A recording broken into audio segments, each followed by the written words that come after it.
We're just 13 games into the NBA season, and the fallout for the Philadelphia 76ers is already looking concerning. The latest being Tyrese Maxey calling out Joel Embiid in a closed-doors meeting in front of the team for his lack of accountability and being on time to meetings. We're going to break down exactly what this means for the Sixers team and why the window to win with Joel Embiid may have closed before we ever realized. I'm joined by my guy Ryan Coyle on this channel, and I do want to acknowledge I did drop my full thoughts on this on the previous video, kind of laying out the takeaways from the article as a whole, but I do want to center this directly around Joel Embiid, the conversation here, and start out with the obvious report of Tyrese Maxey calling out Joel Embiid for being late here. So, Ryan, to throw it your way immediately here, what's kind of your level of reaction to this situation going down? How much should we be panicking? And really, what are your thoughts on the situation as a whole? Yeah, I think it's concerning for sure because I think, especially within the last 6 months since the Joel Embiid injury really kind of ended the Sixers season against the Knicks in the playoffs, everything since then has kind of been built towards accommodating him and making the situation as best as possible around Joel, whether that was signing Paul George, whether that was Tyrese Maxey even the year before delaying the contract extension, the bench players, the role players, just everything really built accommodating Joel Embiid and accommodating a potential championship window, then allowing him to go play in the Olympics with, a lingering knee injury potentially, signing him to a max contract extension before the season, everything in between. And he doesn't have the decent human ability to show up on time and give his 100% effort, not ready to play from the beginning of the season as he continues to ramp up from what we still don't know is going on. It's just been a mess to start the year. But I think Tyrese Maxey showing the ability to step up and speak and really kind of voice his frustration is at least something that could shake it up to potentially make some changes because sitting at 2-11, you can't get really much worse at that point. Yeah. So hopefully this is something for the better. And I think also it helps that Tyrese, it sounds like, is coming back this week as well. That's something that would be harder to, I think, get around if it was a guy that wasn't playing, but for someone that is sounding like he's ready to go, maybe this is just kind of the kick in the butt and the step in the right direction to finally get things moving for the Sixers. Yeah, absolutely. And directly as we're recording this, Tyrese Maxey has been upgraded to questionable for tomorrow. So a great sign for this Sixers team. That has been something that I've continued holding out hope for, as we've yet to see what this team fully likes together. There have been 0 games played with all of Paul George, Tyrese Maxey, and Joel Embiid on the floor together. And that is kind of what has kept me from officially panic on that team. But 2-11 is still 2-11, and they've dug themselves quite a hole here. And there's plenty of noise I don't like coming out regarding the situation. Now, to dive a little deeper into the report, I did want to read these paragraphs here that kind of sets a little bit more context. So as far as the initial angle that starts out saying, Maxey challenged Embiid to be on time to team activities, calling the 2022-2023 league MVP about being late for everything and how it impacts the locker room from other players to the coaching staff, sources briefed on the situation told ESPN. Maxey and Embiid have a close friendship and a history of holding each other accountable, according to those around the team.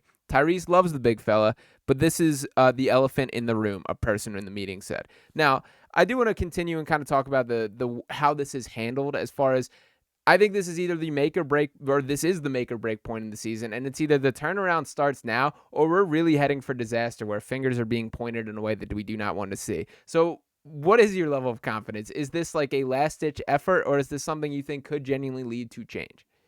I think it is a last ditch effort, but I do think it's something that can genuinely lead to change. Like, I think I know he's still ramping up and he hasn't looked completely himself, Joel Embiid.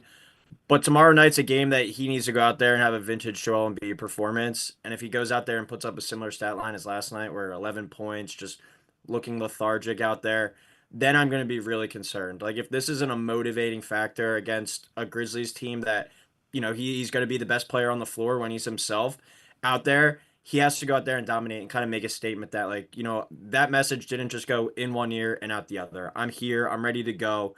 We'll have all 4 of our players now, if we're including Jared McCain into that mix as well, healthy and Absolutely. ready to go for the first time all year.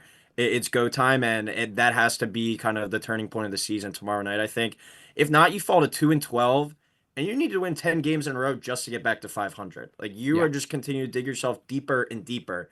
Change had to happen, and I think what Maxie said, it was kind of the best option at that moment. Yeah, and to set the context for just how bad they've been, we're talking about them ranking dead last in scoring on the season, 29th in three-point percentage, 29th in rebounding, dead last in field goal percentage, 29th in true shooting percentage, 30th in effective field goal percentage, and dead last in assists per game. Pretty much as bad as you could possibly be by just about every notable measurement here. And as you mentioned with the standings, dropping to 2-11 here, dead last in the Eastern Conference, the worst record in the league, tied with the Washington Wizards there. This is disastrous stuff. There is no way around this. I personally did not believe the floor for this team could be this low, and I do think like everyone deserves blame in that. For the Joel Embiid conversation, to keep it here, it's still incredibly frustrating to me that we don't know what the hell is going on. What is the situation? What was the reason for him not playing? And I do think that this lack of transparency both speaks to kind of the initial problem of him having too much freedom in this franchise of being allowed to do whatever he wants, and also just as an organization has done a really bad job of getting out in front of things. That I think while that doesn't change the record by any means, I think the perception of this team would be a lot different if there was a more forward-facing presence explaining what is going on. And honestly, I don't think we ever find out what the full deal is with Joel.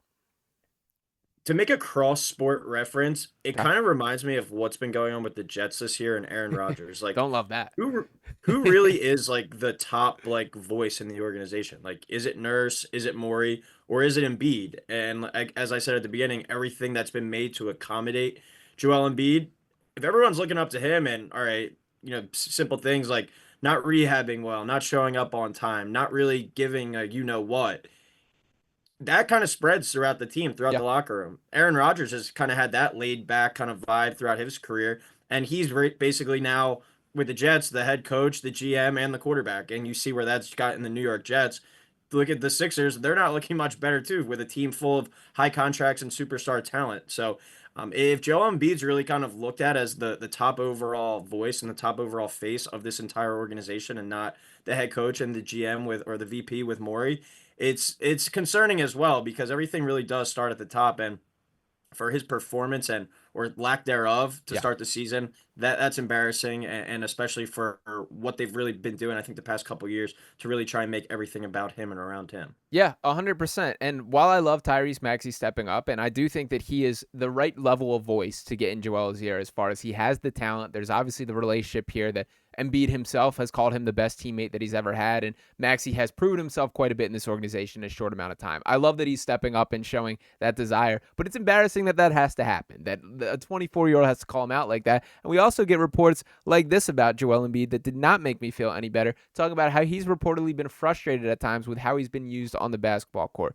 Quote, according to the team and league sources, Maxey highlighted the need for Embiid to set a better example as a leader on a day-to-day basis while emphasizing the importance of timeliness. The message, in essence, was that everything within the program starts with the big man and that he simply must be better when it comes to his leadership. Embiid, league and team sources said, heard the message while also expressing his lack of clarity and occasional frustration about how he is being used on the court. Now, to be direct here, you can't complain about your role or not knowing things when you have not been around enough. And that's sort of the situation. It's very clear that a team looks night and day different when Joel Embiid is on the floor and when he's not. And to call it directly here, 14.7 points per game, 6.3 rebounds, and 4.0 assists. That is not the Joel Embiid this team needs. Shooting 32.4% from the field, 15.4% from three. That is dreadful stuff. Who was a league MVP just a couple seasons ago. This is not this. He was averaging 33 points a game or 35 points a game against the playoffs 6 months ago. So what happened with the knee between then? We obviously saw him at the Olympics. It was obviously he wasn't 100%, but I haven't loved the version of him moving around on the perimeter. So as far as the injury level of concern, are you more, I guess, concerned about all this fitting together or the team not working, or is this directly a Joel Embiid injury conversation in your mind? I think it's more so the talent's there. There's no Has to question be. about that. At least at the top, the talent's there for this team. I think it's more so just him getting into shape. And it sounds stupid. He should be into shape going into an NBA season as one of the highest paid players and one of the faces of the league. And it just seems like he's not. And he just seemed like he could roll the ball out and be able to go out there and put up 40 and 10. And you're 30 years old now. You're on the wrong side of 30. You're not 26, 27 anymore, where you kind of just roll the ball out and be more talented, more athletic than everyone on the floor. You're starting to get to that age where you're going to have to do different things. I know you've voiced kind of your expression around that in the past, where it's like you don't want it to have to be Joel needs 40 and 15 on a night. you want it to be more so 25 and 10 or something like that, 22 and 8. And then Maxey, George, McCain now, those guys can fill in the rest. Yeah. And Joel Embiid, I see it seems like he's not even capable of doing that right now. So I think really kind of over this next 2, 3 game stretch where, all right, he's got the 3 games under his belt. He had a kick in the ass from Tyrese Maxey. Is he able to turn around and figure it out? I think that'll kind of set the tone for the rest of the season. But as I said, you fall to 2-12 tomorrow, 10 games under 500. You need to win 10 games in a row just to get back to 500. You're really just going to be climbing uphill the rest of the way. Yeah, and I do think there's credence to Joel not quite finding his stride in the offense. I thought one of my takeaways from that Heat loss is the most effective I thought he looked in the entire game was the last 5 minutes when it was garbage time. And the lineup that was out there with him, it was Jeff Doughton, it was Gershon Yabusele, and I forget who the other two, but two non-offensive weapons. Guys that it was Joel go run the show, and he finally started to do it. Now, the fact that we can see that he's capable of that, why does that not translate when you're sharing the floor with the Paul Georges, the Jared McCains, the Tyrese Maxey? That's when this all works together. And, I mean, we haven't seen enough of it. We have a 3-game sample size of Joel Embiid on the season, but it has not been good enough in those. And that is his direct fault for not being available or the injury concerns or whatever the case may be. So they have dug themselves quite a hole sitting at 2-11. And hopefully tomorrow will be the first time that we're able to see this team fully put together. But it does look dark in the world of the Sixers right now. So change has to happen in the short term. We need to see some sort of response to this team meeting. And ultimately, if that does not happen in I would say the next 5 games that they go on like a strong stance, we may be looking at a lost season here. So any final thoughts on that before we wrap up here, Ryan? Nope, that's it for me. It's now or never, I think, for this team. I give it, like you kind of said, give it another 5 games before you hammer that panic button instead of just like tapping it at this point.